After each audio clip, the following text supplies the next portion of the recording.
Right, hang on a minute. The first game is called Soul Blade, right? And the second one is called SoulCalibur? So why on earth is the third game called SoulCalibur 2? Oi, don't walk away from me.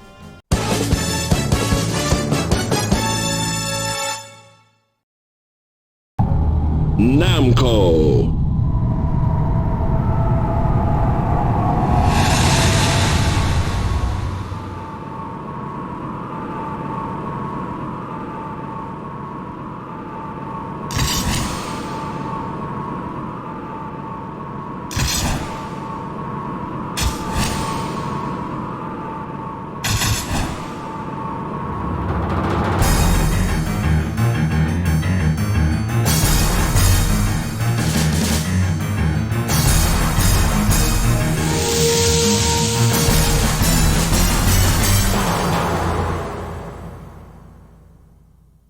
The Dreamcast first debuted in November 1998 in Japan, and was sadly discontinued in 2001.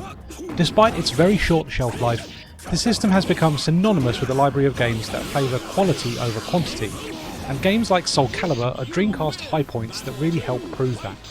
Originally released in arcades in 1998, the Dreamcast version made its way to the platform in 1999, and was actually a part of the North American launch lineup. SoulCalibur is the second title in Namco's Soul series, which started with Soul Blade in 1995. It is a fully three-dimensional fighting game with a heavy emphasis on using largely bladed weapons. Similar to the plot of Soul Blade, the various characters are fighting each other in a quest to track down the legendary sword Soul Edge, who has taken its current wielder Siegfried as host and transformed him into the horrific Nightmare, who is now terrorising Europe and committing mass murder. The big improvements over the previous game in the series is the 8-way run system is now considerably more fluid thanks to the use of the Dreamcast analog stick, beautiful animation for every character has now been added, there are higher poly character models across the board, 60 FPS gameplay has been added, and an expanded guard impact manoeuvre has been added which allows you to parry attacks with a well-timed block. We also get 10 brand new characters to play as, and these are unlocked by playing through the arcade mode multiple times, much like most Namco fighters of the era.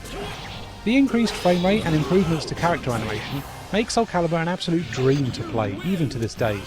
Movement is super responsive and performing combos is extremely more lenient than most fighting games. Newcomers will feel like they are stringing together fluid combos with ease, and it makes SoulCalibur an incredibly approachable game that will reward those that delve deeper into its mechanics to master it. In addition to the game's standard arcade and versus modes, SoulCalibur is stuffed with other modes to mess around with. There's a survival mode, team battle mode, time attack mode, practice mode, and an extensive single player mode called Mission Battle. This is where the real meat of the game is, as you explore a large map taking on various missions with specific win conditions that need to be met in order to succeed.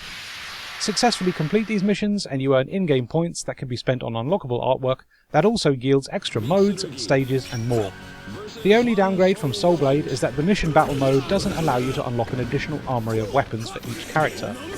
Weapons are now balanced across the game, so you can't buff yourself to a ridiculous level by unlocking the Soul Edge and having it restore your health as the match goes on. It's understandable why this has been done, but it does remove a lot of the fun of the various weapons in Soul Blade and their eclectic stat boosts. SoulCalibur wants to be played competitively, and unfortunately unbalanced weaponry had to go as a result.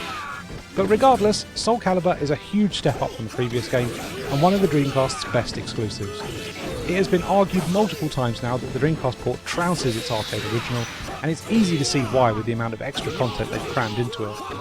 Even if you're not the biggest fighting game fan, I think SoulCalibur's generous single-player offerings and accessibility make it one of the most approachable fighting games out there, and a real highlight of the Dreamcast library that system owners absolutely need to have in their collections.